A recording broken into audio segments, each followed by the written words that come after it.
حي على الفلاح.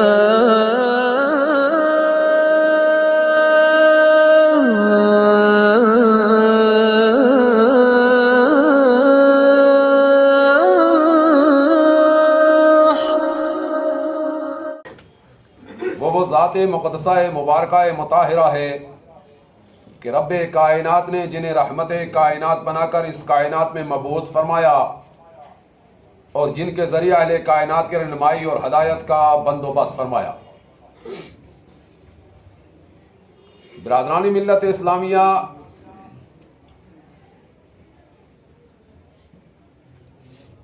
اللہ کے نبی جناب محمد رسول اللہ صلی اللہ علیہ وسلم کو اللہ تعالی نے بیش بہا معجزات عطا فرمائے، اور نبی علیہ الصلوۃ والتسلیم کے معجزات میں سے ایک بڑا معجزہ جو حی اور زندہ معجزہ ہے، الی یوم الدین، قیامت تک ہمارے درمیان میں باقی رہنے والا معجزہ ہے، وہ معجزہ قرآن ہے۔ قرآن رب ذوالجلال والمنن کا وہ کلام ہے کہ جس کی ابتدا سے لے کر آج تک ایک اعلان رہا کہ ہے کوئی اس کا مقابلہ کرنے والا، جو مقابلہ کرے تو دنیا کی تمام تر کوششیں کرنے کے بعد لوگ اس سے قاصر رہے۔ یہی اس کی فصاحت، بلاغت، تاریخ اس کا معجزہ ہے۔ اور اس قرآن میں اللہ تعالیٰ نے اللہ کے نبی جناب محمد رسول اللہ صلی اللہ علیہ وسلم کا ایک معجزہ بیان فرمایا ہے جس کو معراج نبوی کے نام سے جانا جاتا ہے۔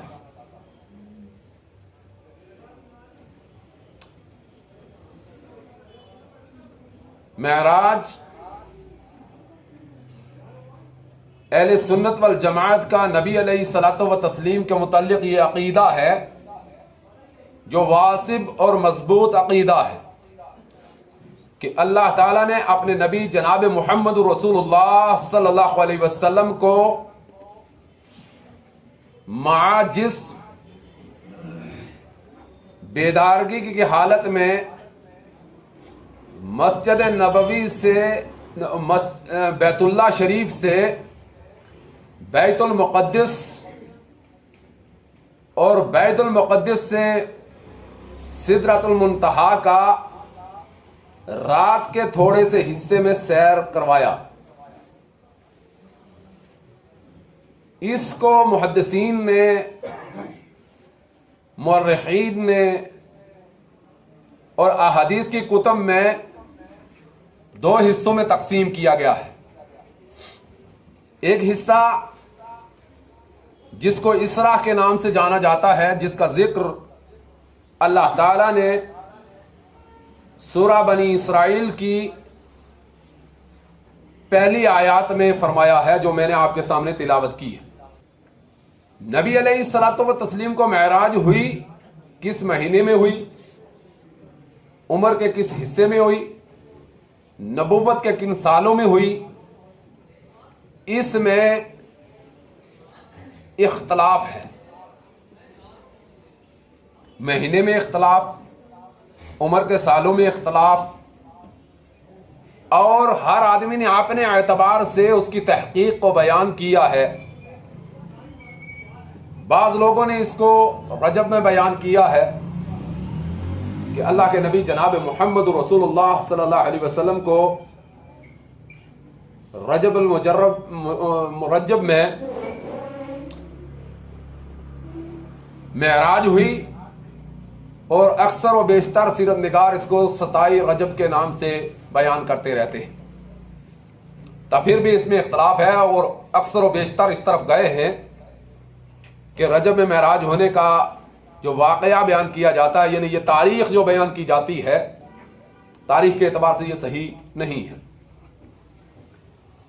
آج کے جمعہ میں جس چیز کو موضوع بحث بنانا چاہتا ہوں اور آپ کے سامنے رکھنا چاہتا ہوں، اس میں یہ تحقیق نہیں ہے کہ آیا اللہ کے نبی جناب محمد رسول اللہ صلی اللہ علیہ وسلم کو معراج کس مہینے میں ہوئی۔ یہ تحقیق طلب موضوع ہے اور لمبا ہے، انشاءاللہ پھر کبھی اس پر بات کی جائے گی۔ تب پھر بھی معراج جو اللہ کے نبی صلی اللہ علیہ وسلم کو ہوئی، یہ ہمارا عقیدہ ہے اور اس میں ہمارے لیے بہت بڑی نصیحت ہے۔ جہاں نبی علیہ الصلوۃ والتسلیم کا امتیاز ہے باقی انبیاء علیہ الصلوۃ والتسلیم سے، وہاں یہ ہمارے لیے اس واقعے میں جو صحیح اسناد کے ساتھ بیان کی گئی چیزیں ہیں، وہ ہدایت کا ذریعہ ہے، عبرت کا ذریعہ ہے، سمجھ و فراست کا ذریعہ ہے۔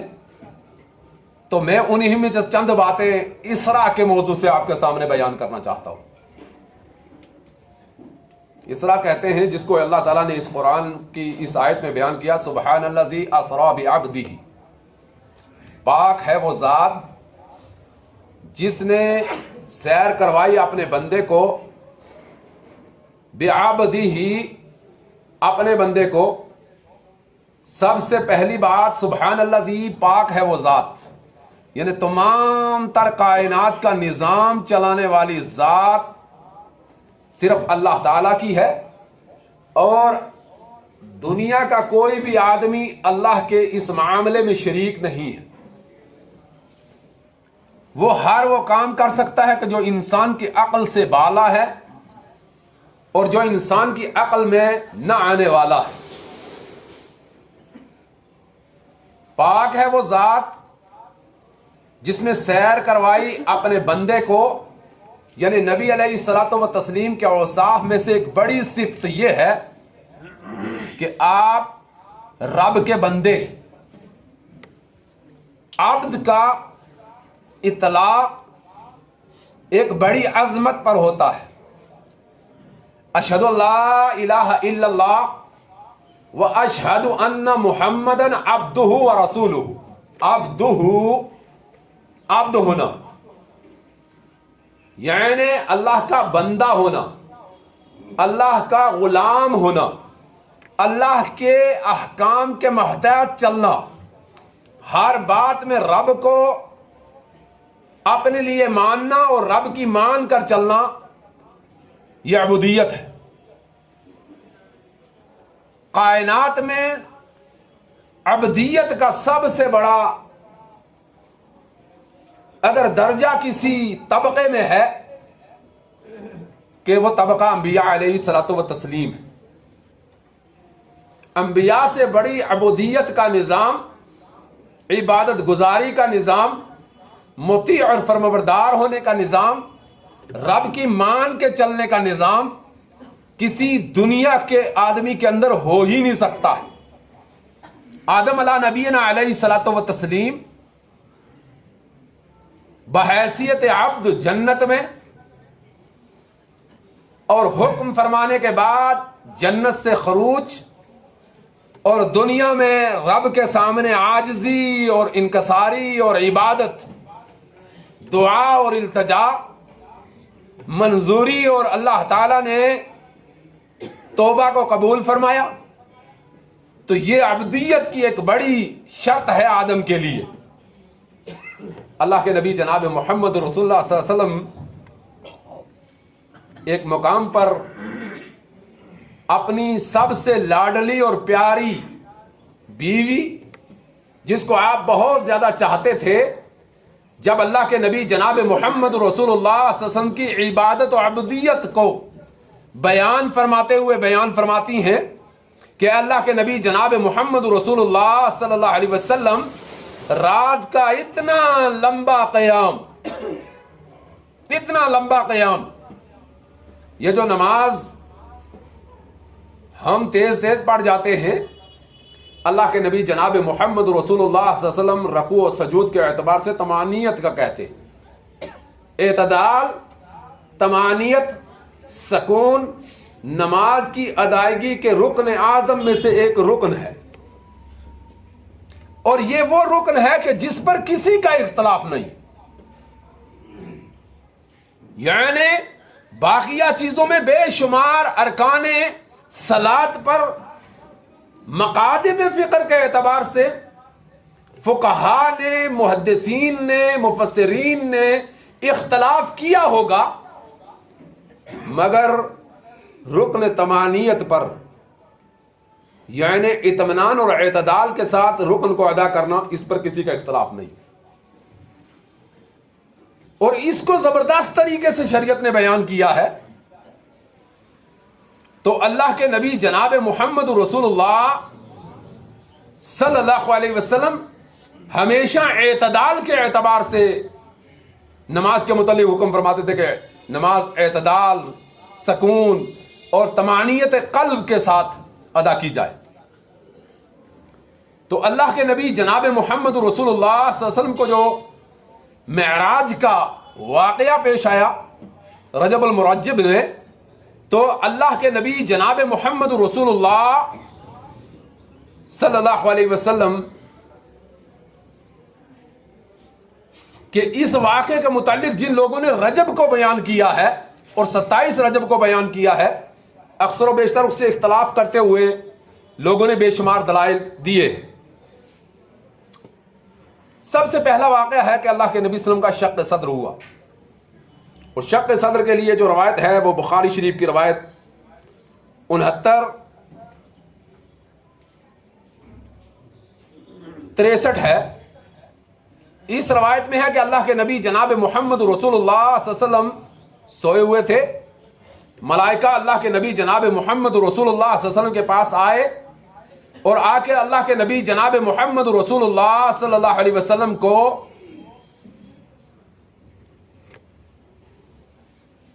سرہانے بیٹھے، پادانے بیٹھے اور درمیان میں بیٹھے۔ یہ پادانے والا جو پاؤں کی طرف بیٹھا ہے، سرہانے والے کی طرف سوال کرتے ہیں کہ آیا یہ بتلائیے کہ یہ ان میں سے کون ہے، یعنی انبیاء علیہ الصلوۃ والتسلیم میں سے ان کا مرتبہ و منزلت کیا ہے؟ تو سرہانے والا کہتا ہے ان میں سب سے افضل ہے، اس سے زیادہ افضل کوئی شخص نہیں ہے، یہ سب سے زیادہ افضل شخص ہے۔ درمیان والا کہتا ہے پھر ان کو لے کر چلیے۔ اللہ کے نبی صلی اللہ علیہ وسلم فرماتے ہیں کہ میری آنکھ اچانک کھل جاتی ہے، اور جب میری آنکھ کھلتی ہے تو میں دیکھتا ہوں کہ میرے پاس اس وقت کوئی موجود نہیں۔ نبی کی خواب یہ وحی ہے۔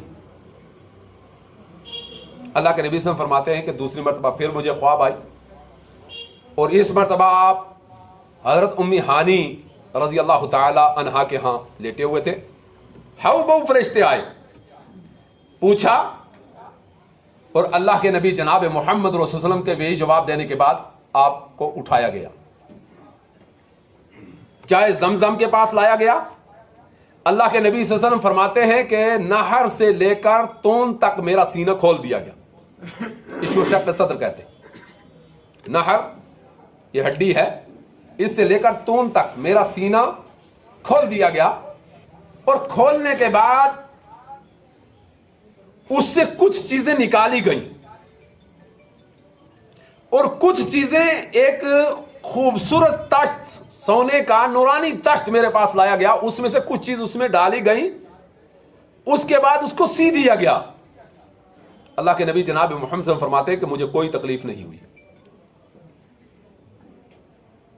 میرے پاس ایک جانور لایا گیا، اس کا حولیہ اللہ کے نبی جناب محمد رسول صلی اللہ علیہ وسلم نے بیان فرمایا ہے،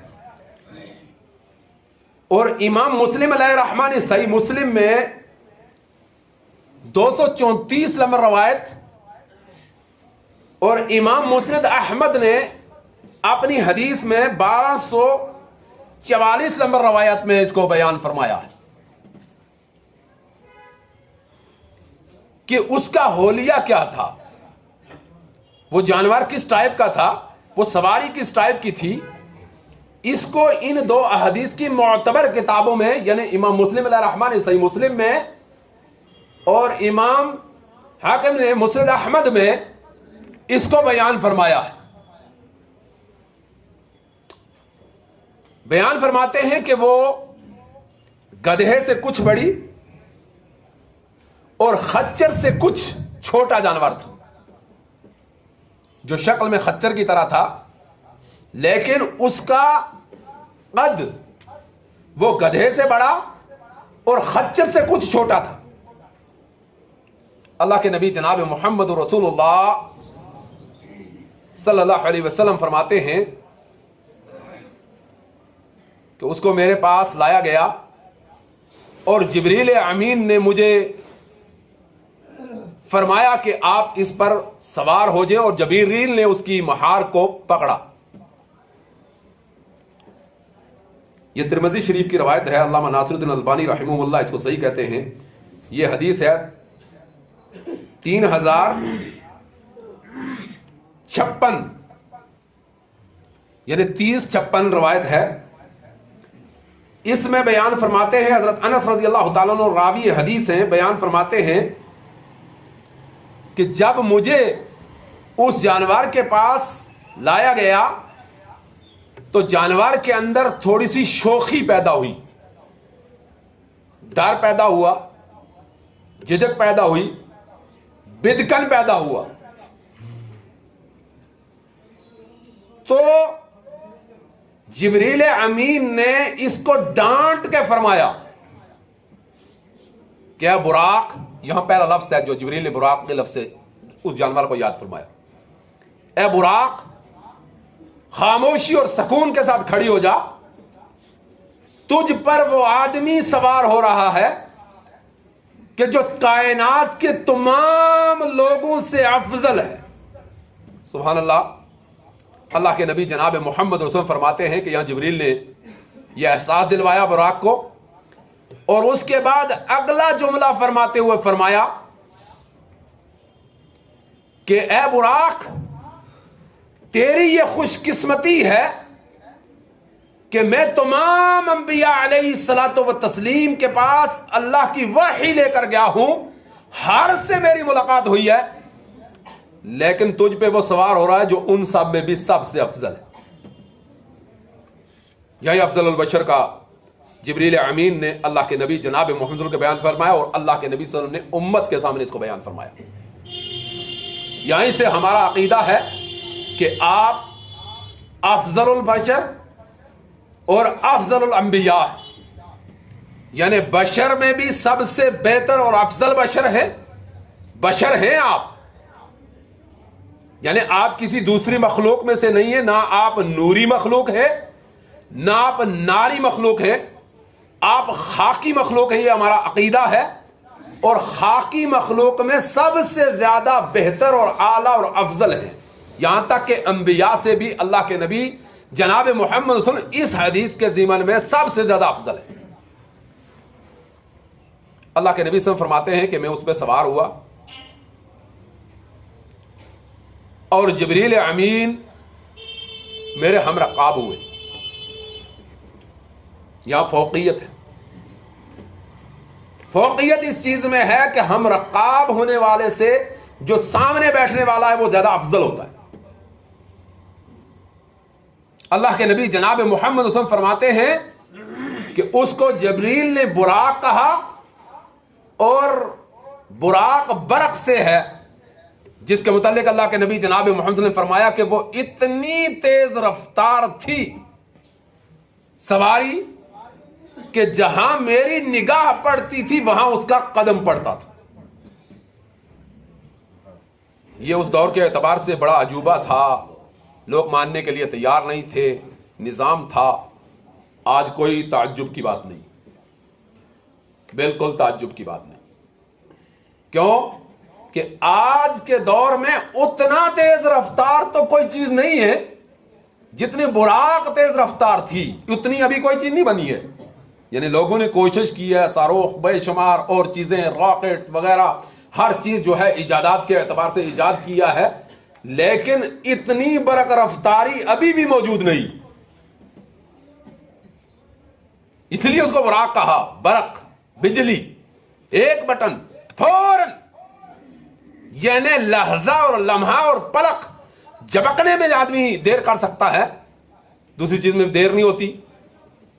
اتنی اس کو تیز رفتاری کے اعتبار سے رفتار تھی. اللہ کے نبی صلی اللہ علیہ وسلم فرماتے ہیں کہ ہم نے سفر کیا، سفر کرتے ہی ہم فوری طور پر بیت المقدس میں پہنچ گئے. جب ہم بیت المقدس میں گئے تو بیت المقدس کے اندر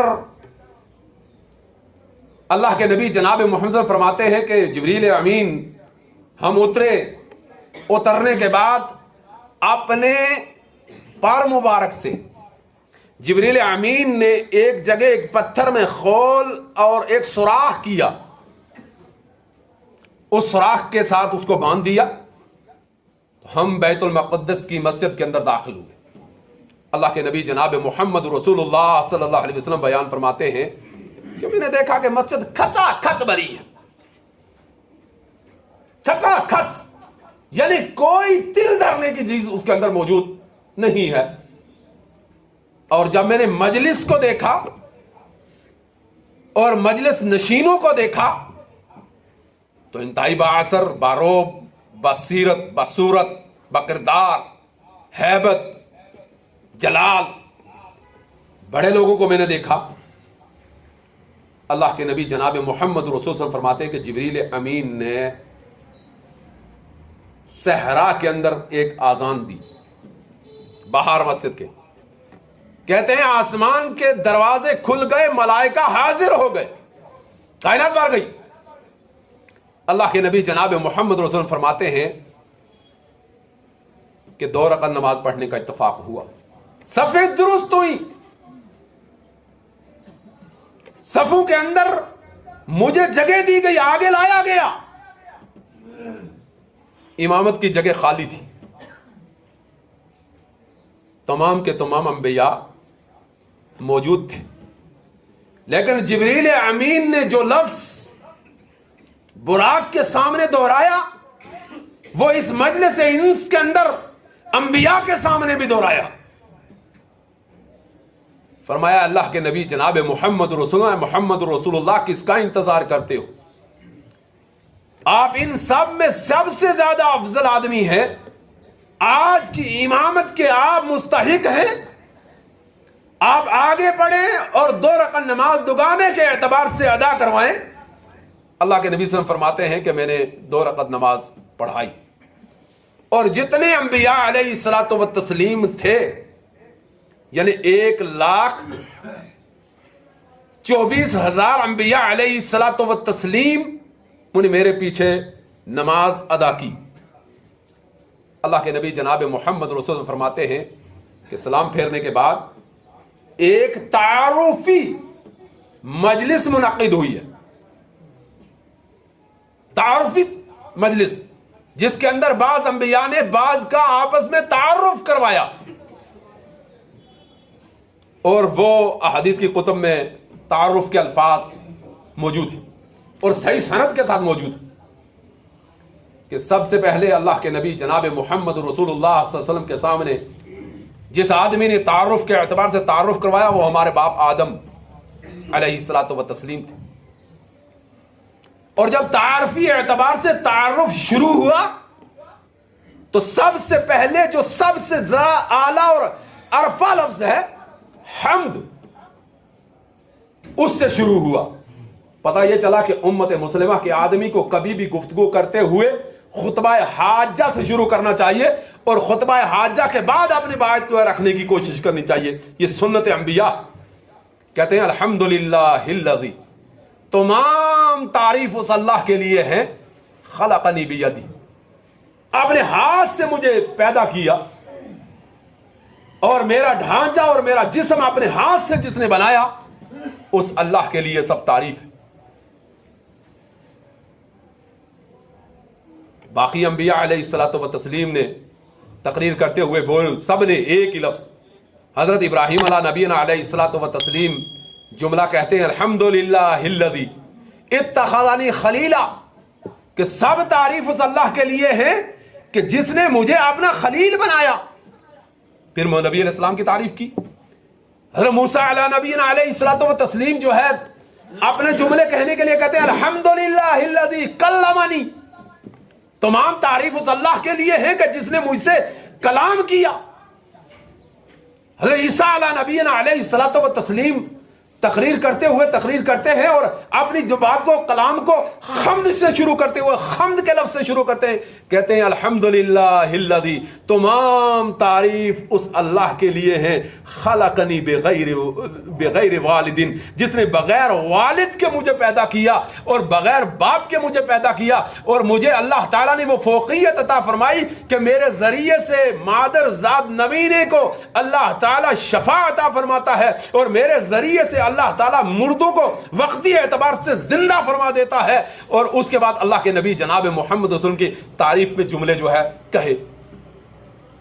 اللہ کے نبی جناب محمد رسول فرماتے ہیں کہ اس کے بعد میں نے جو ہے اپنی طرف سے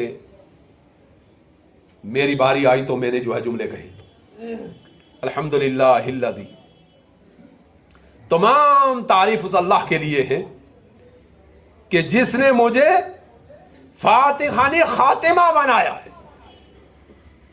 یعنی سب سے پہلے اللہ تعالیٰ نے مجھے جو صفت عطا کی ہے وہ صفت یہ ہے کہ مجھ سے آغاز سفارش ہوگا اور مجھ ہی پر نبوت کمپلیٹ ہوگی, مکمل ہوگی. مجھ ہی پر نبوت کمپلیٹ ہو گئی ہے, اب کوئی میرے بعد آنے والا نہیں ہے. اللہ کے نبی جناب محمد صلی اللہ علیہ وسلم اس تعریف کے بعد اور جو ہے پورے اپنے کلام شروع کرنے کے بعد فرماتے ہیں کہ ہمیں آگے آغاز کی اجازت ملی. جو آگے آغاز کی اجازت ملی تو یہاں کے بعد اللہ کے نبی جناب محمد صلی اللہ علیہ وسلم کو معراج کے معنی ہوتے ہیں سیڑھی کی. ایک ایسا سلسلہ, ایک ایسی سیڑھی اللہ تعالیٰ نے قائم کی کہ جس پر اللہ کے نبی جناب محمد صلی اللہ علیہ وسلم مع جبریل چڑھنے لگے. تو اس درمیان کا جو سفر تھا اس کو اسراء کا سفر کہتے ہیں. اس میں میرے بھائیوں بڑی عجیب چیزیں دیکھی ہیں جس کو امام بخاری علیہ رحمہ نے صحیح بخاری میں, امام مسلم علیہ رحمہ نے صحیح مسلم میں اور احادیث کی معتبر کتابوں میں اس کو بیان کیا گیا. ایک بات مثال کے اعتبار سے یاد رکھیں,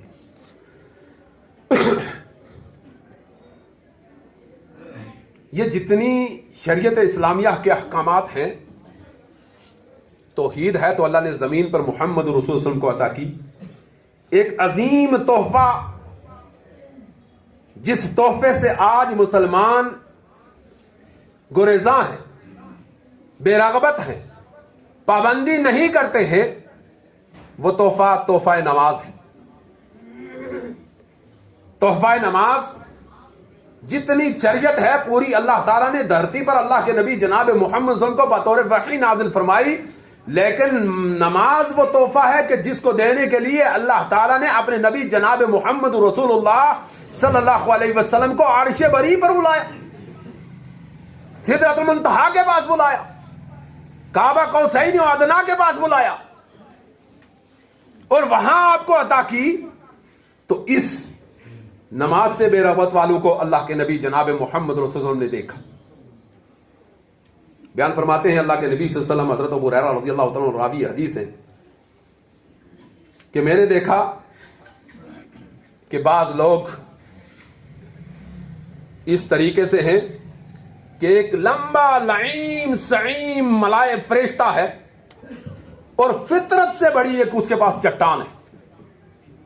یعنی ایک آدمی ہے کہ ایک چیز کو اٹھا سکتا ہے, ایک آدمی ہے اس سے بہت بڑی چیز اٹھا, ایک آدمی ہے کہ اتنی بڑی اٹھائے کہ انسان کہے یہ ہو ہی نہیں سکتا, اتنی بڑی وہ ایک چٹان اٹھاتا ہے اور ان لوگوں کے سر میں مارتا ہے اور وہ ایسے ہو جاتے ہیں جیسے قطرہ, بالکل مٹی کی طرح ریزہ ریزہ ریت ہو جاتے ہیں. پھر تھوڑی دیر بعد وہ پھر ٹھیک ہوتے ہیں, پھر کھڑے ہو جاتے ہیں, وہ چٹان کو لیے کھڑا ہے پھر مارتا ہے. میں نے جبریل امین سے پوچھا ہے جبرائیل ذرا یہ بتلاؤ کہ یہ کون لوگ ہیں جن کی مثال اللہ نے میرے سامنے اس انداز میں بیان کی, کیونکہ تیرے پاس تو وحی کے اعتبار سے علم ہے اور مجھے وحی ملتی ہے وہ عطا علم ہے, اور ذاتی اعتبار سے ما کان ما یکون کا علم اللہ کے پاس ہے، انبیاء کے پاس نہیں ہے. یہ عقیدہ، اور یہ عقیدہ ہونا بھی چاہیے، ورنہ رب میں اور رب کے بندوں میں فرق نہیں رہے گا. اگر ہم کہیں رب بھی اتنا ہی جانتا ہے، بندہ بھی اتنا جانتا ہے، پھر رب کیا ہے تو بندہ کیا ہے؟ جتنی احادیث کی، صحیح حدیث کی یہ باتیں ہیں، سب اس میں حضرت جبریل امین سے اللہ کے نبی صلی اللہ علیہ وسلم خود پوچھتے ہیں. اگر خود نبی علیہ السلام کو علم ہوتا تو پوچھنے کی ضرورت نہیں تھی. ہاں یہ فلاں ہے، نہیں پوچھا جبریل کیا مثال ہے؟ کہا اللہ کے نبی صلی اللہ علیہ وسلم یہ آپ کے امت کے بے نماز لوگوں کی مثال. یہ بے نمازی، یہ بے نمازی ہیں، یہ وہ بے نمازی ہیں کہ جن کو الی یوم الدین قیامت تک یہ سزا ملتی رہے گی. اسی کو قرآن میں 750 مقام پر اللہ نے بیان فرمایا ہے نماز کی تاکید کے متعلق، کم و بیش 750 مرتبہ. ایک دو مرتبہ نماز کا حکم نہیں ہے. اور اس کو اللہ کے نبی صلی اللہ علیہ وسلم نے فرمایا بین العبد والکفر الصلاۃ، بین العبد والکفر الصلاۃ، کہ بندے کے درمیان میں، یعنی مسلمان کے درمیان میں، عبد مسلمان کے درمیان میں اور کافر کے درمیان میں فرق کرنے والی چیز صرف نماز ہے. اور اسی کو اللہ کے نبی جناب محمد صلی اللہ علیہ وسلم نے فرمایا تھا من حافظ علیہ کانت لہ نور و برہان و نجات یوم القیامہ، کہ جس نے نماز پڑھی اس کے لیے نور ہوگی، نجات ہوگی قیامت کے دن. وَمَن لَّمْ يُحَافِظْ عَلَيْهَا مَا كَانَتْ لَهَا نور، جس نے اس کی محافظت کی اس کے لیے نور نہیں ہوگا، ولا برہان دلیل بھی نہیں ہوگی، ولا نجات تو نجات بھی نہیں ہوگی. اور ہوگا کیا؟ اسی میں فرمایا تھا وَمَا قَارُونَ وَفِرْعَوْنَ وَحَامَانَ وَأُبَيِّ بْنِ خَلَف الْعِيَاذُ بِاللَّهِ الْعِيَاذُ بِاللَّهِ استغفر اللہ، اللہ معاف فرمائے. فرمایا جو نہیں محافظت کرے گا اس کا حشر نشر قارون کے ساتھ ہوگا، فرعون کے ساتھ ہوگا، حامان کے ساتھ ہوگا اور ابی ابن خلف کے ساتھ ہوگا. اور ہمارا عقیدہ ہے کہ یہ خالدن مخلدن فی جہنم ہے، ہمیشہ ہمیں جہنم میں جانے والے. میرے بھائیو فکر کرنے کی بات ہے. دوسری مثال دیکھیے اللہ کے نبی جناب محمد صلی اللہ علیہ وسلم نے فرمایا کچھ لوگ ہیں اپنے کھیت کے اندر،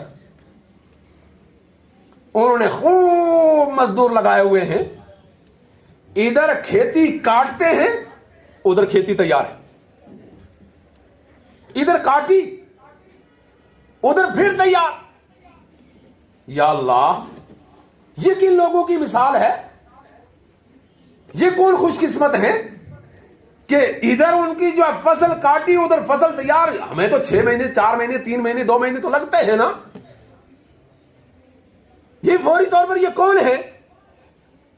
کہا یہ ان لوگوں کا اعمال ہے جن کا بہت بڑا درجہ یہ مجاہد ہے، جو اللہ کی راہ میں شہید ہونے والے شہید ہیں. یہ ان کے اعمال کی مثال ہے. اللہ اتنا اس کو پھیلاتا ہے، اتنا بڑھاتا ہے اس کو. اللہ کے نبی جناب محمد صلی اللہ علیہ وسلم فرماتے ہیں کہ میں تھوڑا سا اور آگے بڑھا، آیا میں نے لوگوں کو دیکھا ان کے آگے پیچھے سے دجیاں لٹک رہی ہیں. کپڑے پھٹے ہوئے ہیں، دجیاں لٹکنا سمجھ دو، کپڑے پھٹ جاتے ہیں لٹک جاتے ہیں، دجیاں لٹکی ہوئی ہیں، کانٹے دار تھور کے تیز درخت کو چبا رہے ہیں اور کھا رہے ہیں. میں نے پوچھا جبرائیل یہ بدصورت لوگ، یہ دجیوں والے لوگ، یہ پھٹے ہوئے کپڑوں والے لوگ، یہ اس کنڈیشن کن لوگوں کی مثال ہے؟ اور یہ اتنا کانٹا دار تھور کا درخت خوش چبا رہے ہیں، یہ کن لوگوں کی مثال ہے؟ کہا اللہ کے نبی جناب محمد رسول صلی اللہ علیہ وسلم یہ آپ کی امت کے بے زکات لوگ ہیں. یہ آپ کی امت کے، صحیح بخاری کی روایت، یہ آپ کی امت کے بے زکات لوگ ہیں. یہ وہ لوگ ہیں کہ جو حساب کے اعتبار سے اپنے مال میں سے ان 8 اقسام کو ادا نہیں کرتے تھے. انما صدقات للفقراء والمساکین والعاملین علیہا والمعلقۃ القلوب وفی الرقاب، جن کو اللہ نے کتاب میں بیان فرمایا تھا ان لوگوں کا آپ کے مال میں حق ہے، ہمارے مال میں حق ہے. ہم جتنی محنت سے کمائیں اگر اللہ کا حق ادا اور ان لوگوں کا حق ادا نہیں کرتے ہیں، یقین جانیے آپ کی محنت کا کمایا ہوا، آپ کے خون پسینے کا، آپ کی محنت کا، آپ کی قد و کاوش کا، آپ کے کدال چلائے ہوگا، آپ کے جاگنے کا، آپ کی نوکری کا، آپ کی محنت کا پیسہ آپ خود حرام قرار دے دیں گے، کیونکہ اللہ تعالیٰ نے ان کا حق کو رکھ دیا گیا ہے۔ جس میں اللہ نے حق رکھا ہے ہم اس حق کو جو طلب کرتے ہیں، فرمایا یہ ان کی مثال ہے۔ فکر کرنے کی بات ہے۔ اللہ کے نبی صلی اللہ علیہ وسلم فرماتے ہیں کہ میں تھوڑا سا اور آگے بڑھا، ایک بات رکھ کے بات ختم کروں گا، انشاءاللہ باقی اگلے جمعے میں موضوع بیان کریں گے۔ یہ عمل قرب قیامت بہت زیادہ ہونے والا تھا اور آج بہت زیادہ ہو رہا ہے۔ اللہ کے نبی صلی اللہ علیہ وسلم فرماتے ہیں کہ میں نے دو دسترخوان کو دیکھا، دو دسترخوان تھے، ایک دسترخوان کے اوپر صاف و ستھرا خوبصورت خوشبودار کھانا لگا ہوا ہے، اور ایک دسترخوان ہے کہ اس پہ بدبودار بدصورت برا کھانا لگا ہوا ہے۔ لیکن میں نے دیکھا کچھ لوگ آئے، ان کو کوئی روکنے والا روک نہیں رہا ہے، وہ اس بہترین قسم کے کھانے اور اس دسترخوان کو چھوڑ کر اس بدبودار اور برے دسترخوان کے اوپر بیٹھ کے بڑے آرام سے وہ کھانا کھا رہے ہیں، جو عقل و شعور کے انتہائی منافی چیز تھی۔ آپ نہیں دیکھیں گے دسترخوان دو لگے ہوئے ہیں، باعزت آدمی، باوقار آدمی، صاحب عقل آدمی، دانش والا آدمی آتا ہے اور خوشبودار کھانے، بہتر کھانے، تازے کھانے اور اچھے کھانے کو چھوڑ کر بدبودار کھا رہا ہوا تو آدمی کو کتنا تعجب ہوگا۔ نبی علیہ السلام کو تعجب تھا، پوچھا جبریل کون لوگ ہیں، کون بد نصیب ہیں کہ تازہ دسترخوان، خوبصورت دسترخوان، بہتر کھانے کو چھوڑ کر بدبودار اور سڑا ہوا برے دسترخوان کے اوپر بیٹھ کے کھانے والے ہیں، یہ کن لوگوں کی مثال ہے جبریل؟ تو جبرائیل امین نے فرمایا اللہ کے نبی جناب محمد رسول اللہ علیہ وسلم، یہ آپ کی امت کے زانی لوگ ہیں، یہ آپ کی امت کے زانی لوگ ہیں۔ زنا العین النظر،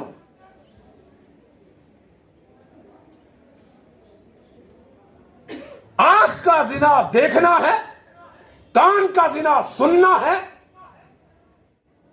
ہاتھ کا زنا چھونا ہے، پاؤں کا زنا چلنا ہے، فرج تو اس کی تصدیق کرتی ہے، یہاں تو آ کے مہر ضبط ہو جاتی ہے۔